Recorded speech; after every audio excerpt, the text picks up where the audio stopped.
राधे राधे दोस्तों, मैं फिर से हाजिर हूँ अपनी ब्लॉग श्री राधा रानी कृपा गाथा में। आप सभी का स्वागत करती हूँ, धन्यवाद करती हूँ।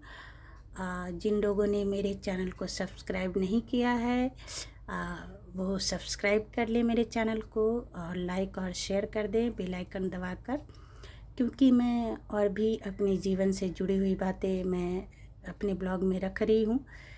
जैसे जैसे मेरे जीवन में बीतते जाता है मैं अपने दोस्तों के बीच में रखती हूँ। इसलिए रखती हूँ कि मैं कोई आप लोग को बताने के लिए नहीं कि मैं ऐसा क्यों कर रही हूँ, सिर्फ इसलिए रखती हूँ दोस्तों कि आप मेरी बातों को जानिए कि किस तरह से मेरी हेल्प हो रही है, उसी तरह से आपकी भी हेल्प होगी अगर आप लोग भी मुश्किल में हैं तो। और ऐसा कोई इंसान नहीं है जिसके जीवन में मुश्किलें नहीं हैं, कितना भी पैसा हो जाए। अभी नरेंद्र मोदी के भी जीवन में मुश्किलें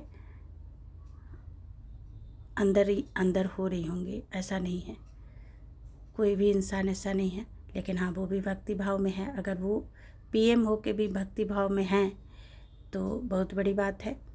उनसे भी सीखनी चाहिए हम लोग को कि देखिए वो किसी को भी मानते हैं, जिसको भी मानते हैं, मान तो रहे हैं। तो उसी तरह से तो देखिए आज सफलता ही सफलता है उनके जीवन में। तो उसी तरह से दोस्तों हम लोग भी इंसान हैं, हम लोग भी मेहनत करके ही ऊपर पहुँचेंगे, ऐसे नहीं पहुँचेंगे। और मैं अपनी बातें बता रही हूँ। मैं सुबह जब ब्लॉग बनाती हूँ तो मेरी, आप लोगों ने चेक किया होगा, मेरी आवाज़ें फंसी फंसी रहती है, क्योंकि अब तो बहुत कम है। पहले तो और नहीं मैं बोल पाती थी, मैं सांस नहीं ले पाती थी, मेरे नाक की नली बंद थी।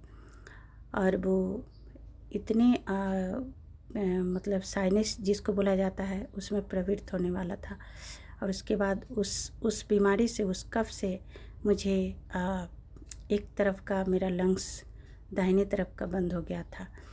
मैं जब गाती थी तो मुझे स्टेज पे तो नहीं, लेकिन रिकॉर्डिंग में मुझे प्लेबैक में बहुत दिक्कत होने लगी थी। इससे मेरी आवाज़ पे भी इफ़ेक्ट पड़ रहा था। तो उन सब चीज़ों को मैं बहुत सारी महंगी दवाई लेकर डॉक्टर से जाती तो वो लोग कुछ और ही बोल देते। तो मैं इतने खर्चा मैं कहाँ से कर पाती, क्योंकि मेरे पास पैसे तो थे नहीं। तो मैंने श्री जी को कहा कि अब जो करेंगी आप करेंगी। और उन्होंने मुझे मात्र 1 महीने के अंदर मेरे नाक की नली खोल दी, और आज लंग्स का सारा कफ मुझे निकल रहा है बाहर। और भी बातें बताऊंगी दोस्तों, तब तक के लिए राधे राधे।